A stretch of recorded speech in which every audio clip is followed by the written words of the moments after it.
1 second here. If you want to just, you can introduce yourself and just kind of lay out your platform. We'd appreciate it. Right on. All right. So my name's Lou, and we're here at the Sundance Film Festival to bring out this campaign, BA Everywhere. Okay. That's Bob Avakian Everywhere.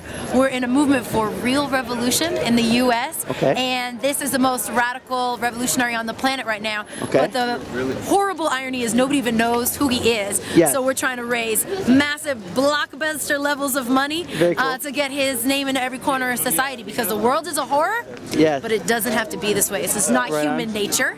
This is the nature of a system. Yes. It's capitalism. Yes. And we really need to get down to the root and not try to like put a band-aid on this cancer. You know, there's a lot of people out here doing good things, NGOs, you know, donating, but you know what he's saying is that like we have to deal with the system of capitalism, otherwise the nightmare continues. You know, we don't want 50 years from now to have another, you know, Trayvon Martin or Oscar Grant. You know, we really want to dig this system out. Right? Very cool. So, I mean, on the question of anarchism, I don't know if like a lot of your viewers are into that.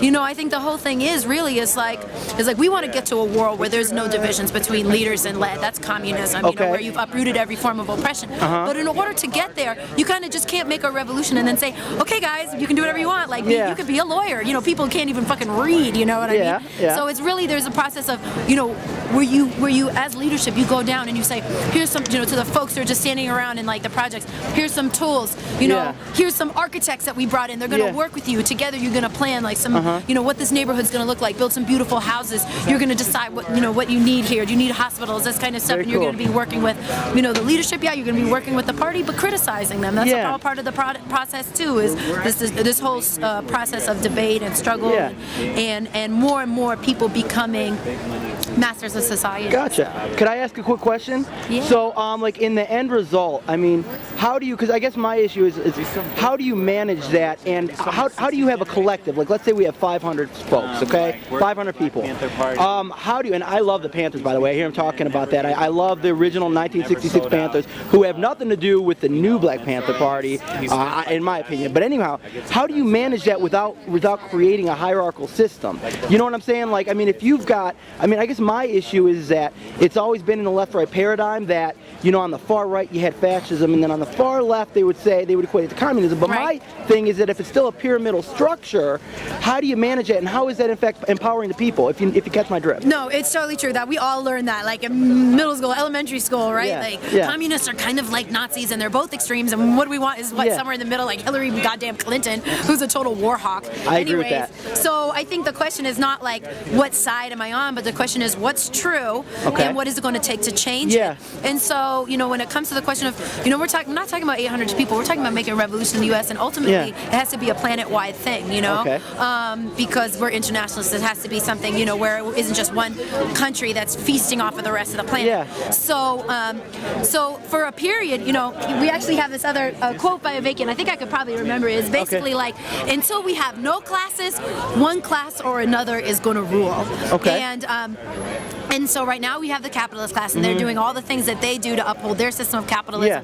But we're talking about a dictatorship of the proletariat. People hear dictatorship and they think, oh, that's one dude telling us what to do. No, all we're saying is a dictatorship over the old exploiting classes, so that they never come back and try to do what they've done, you know, for hundreds of years to the people again. It's a dictatorship over that, but it's a democracy for the masses, much more vibrant democracy than we could ever imagine under this system. But really people debating and getting things on in the street and making serious decisions about the directions of society. But there does still need to be that leadership, like I said. So it, you know, is there a hierarchy? Yes, but it's something that is working to almost disintegrate itself. You know, that's actually the mark of real socialism. He's like, I'm a socialist, I'm into Sweden. Okay, that's a whole nother thing. You know, Sweden, these are imperialist countries. They've got troops in Afghanistan. They've got multi-million dollar. I agree with that. So what the real mark of socialism is, are you dividing, are you uprooting all forms of oppression, and are you eliminating that divide between the leadership and the led? Is it a transition to a liberated world? That's the real thing. So I guess just another follow-up, and kind of where my stance is, like some things that don't know, maybe we'll have common ground. I don't know how much you know about like the private Federal Reserve. The fact that is, you know, the Federal Reserve's no more federal than Federal Express. And so like when you're talking about unchecked capitalism and things like that, I think we are talking about a global system of oppression, and I'm wondering where you guys stand on things like the Federal Reserve. Also, if you've looked into the idea of false flag terror, so be it Hitler burning down his own Reichstag or things like 9/11. I mean, I think 9/11 would be a good jumping point. Have you guys given any thought? Do you guys believe the official story that, you know, these 19 Saudi hijackers, etc.? And then if so, you know, what happens at Building 7? So do you guys have any? I mean, you seem very out of the left-right paradigm, which is great. I'm just wondering if you guys have looked into things like the private Federal Reserve or false flag terror. If you have anything to say on those two issues. I guess I would just say of like, I think I would say of like this of the whole question of the Federal Reserve. One thing is that I think what underlies that is it underlies that statement that, oh, this is actually something that's private and not in the hands of the government. What underlies that statement or that concern is that somehow the government is a positive thing for the people, or can mediate, or is like in this position of mediating between the capitalists and the corporations and the people. It's not the case. That's not what the government is there for. Every government in history has supported the kind of economic system so that it exists in. The government that we live under is 100% grows out of and enforces capitalism. That's what it is. So thank you so much, like your hat. So whether it's privately owned or federally owned, it's going to be doing the same thing, which is being against the people. Now, in terms of like the 9/11 and stuff like that, I think that there's a lot of questions that haven't been answered, and I think most people would say that.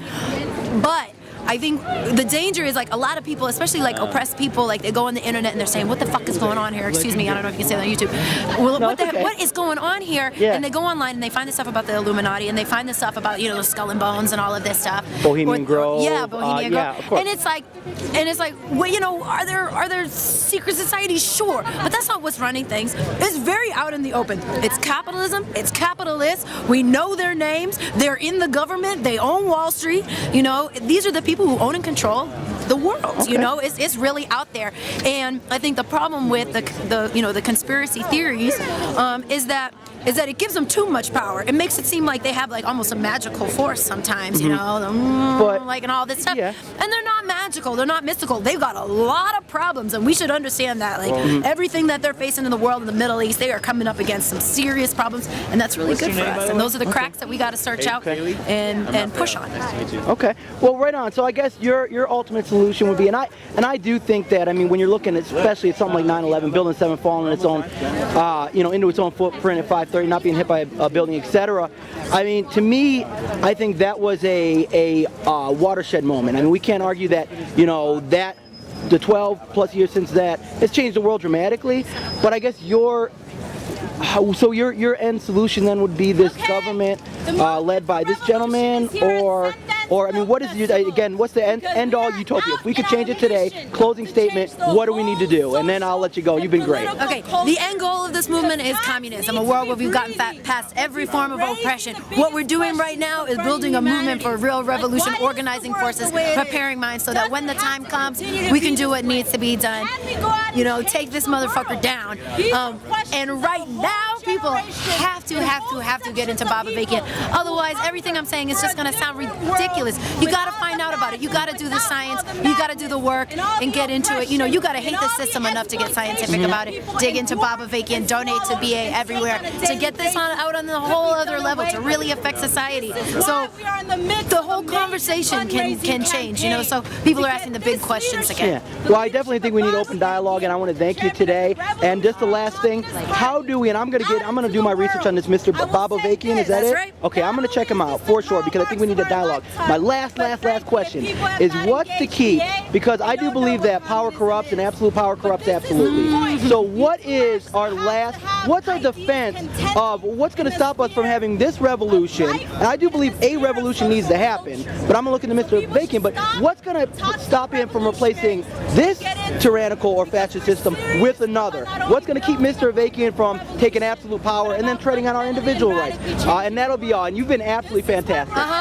and you saved the biggest question for last, and I'll try to answer it in a short way. Is that Avakian has a whole new synthesis of revolution and communism, learning from what has happened in Russia and China, taking the best parts, upholding what was good, but also really deeply criticizing down to a philosophical level what was not good enough.